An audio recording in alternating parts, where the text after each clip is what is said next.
Time is a construct. On Earth, you have been under the assumption that the present springs from the past. We suggest that the present springs from the future as well. Time has many doorways through it, and the past and future both have their own validity and importance. This is all part of the ever-expanding now. The past, in its now, continues to influence its ongoing now. These ongoing nows continue to grow and mature, the same as their future counterparts. The assignment you are on involves changing your past as you spring from the future in order to create a different present. You are ruled by cycles and rhythms. A main influence that designs the pulse of life is the moon.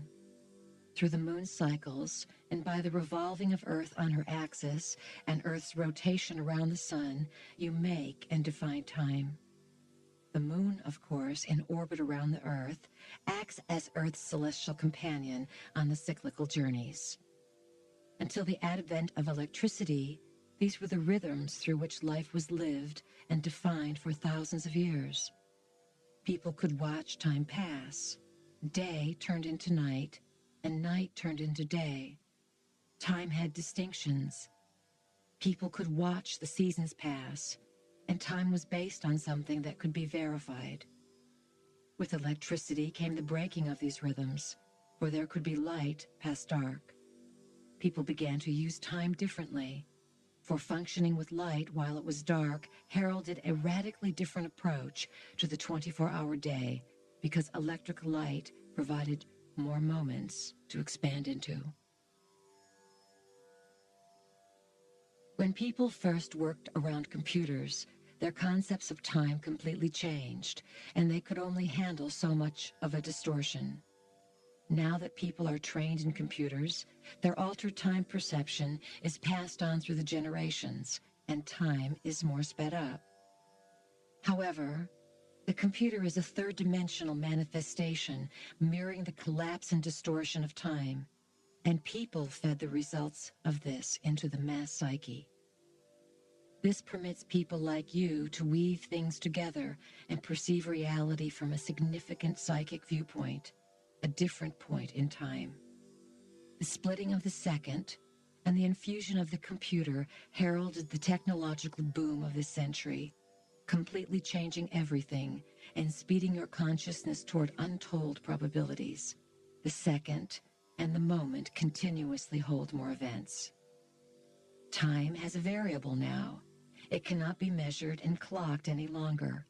You can change, bend, and move time. As time collapses, new concepts, ideas, inventions, and alternatives are bombarding the mass psyche of the planet every few moments. Probabilities of the moment are awakening and expanding through your experience of self-realization. The moon is a satellite that was constructed. It was built and anchored outside Earth's atmosphere as a mediating and monitoring device, a supercomputer, or eye in the sky.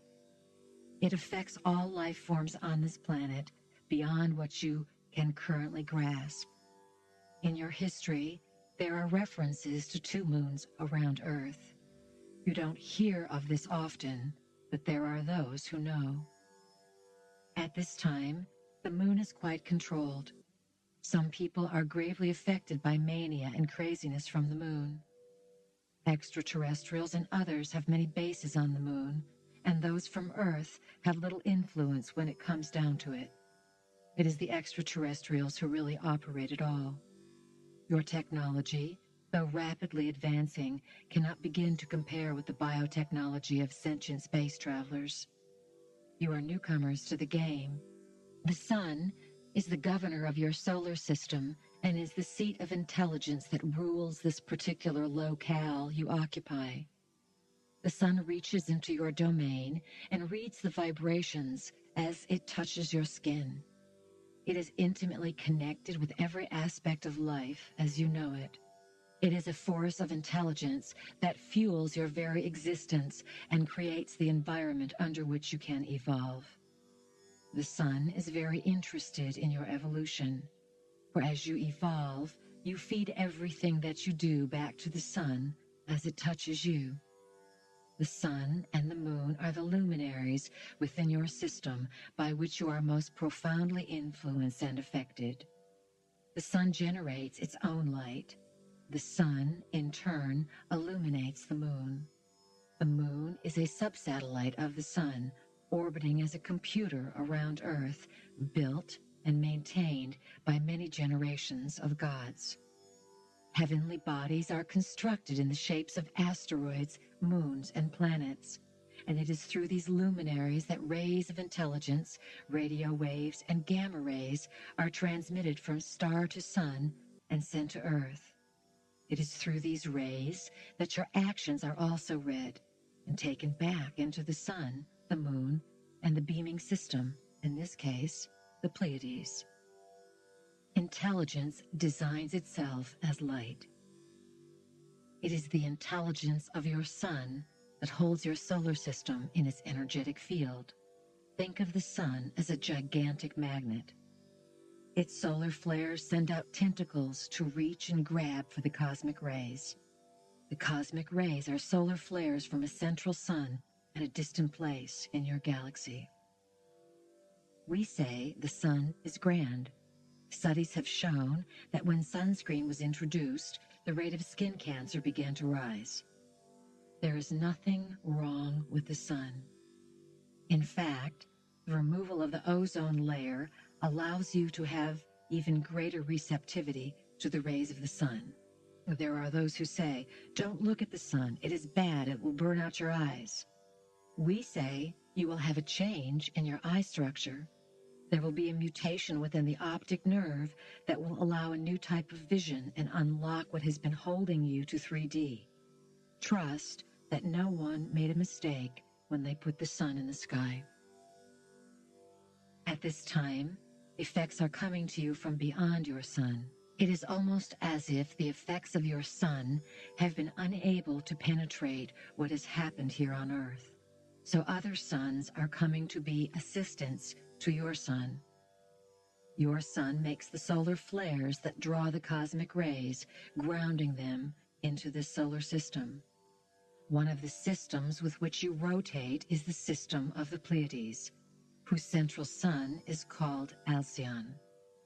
Your solar system is located on the fringe of the galactic spiral. The sun is the governor, the ruler of your particular system as it appears to you. It is the sensitive spot of your particular arena of space. The sun reads its creations and in turn feeds the creations what they need. So when you carry love of yourselves and Earth, the solar rays completely understand the consciousness you carry. When you carry fear of Earth, the solar rays understand and they nudge you into those experiences. As the rays from the sun change, activated by the consciousness of the inhabitants of Earth, and as the sun releases solar bursts, the polar regions of Earth are affected. The flares sent forth are like atomic explosions or jolts of electricity that go millions of miles deep into space. Earth's poles, which are magnets, catch this energy. They grab energy that comes from space to the planet. Because of the magnetic force, they arc it either around the equator or inward to the core of Earth. Each pole grabs the solar energy, drives it in, and creates a huge cylinder of vibrational energy.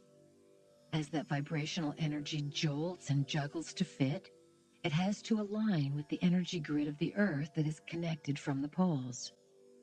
This grid work is decreed by you, and to some extent, all energies merging or emerging through your version of Earth conform to this grid of beliefs.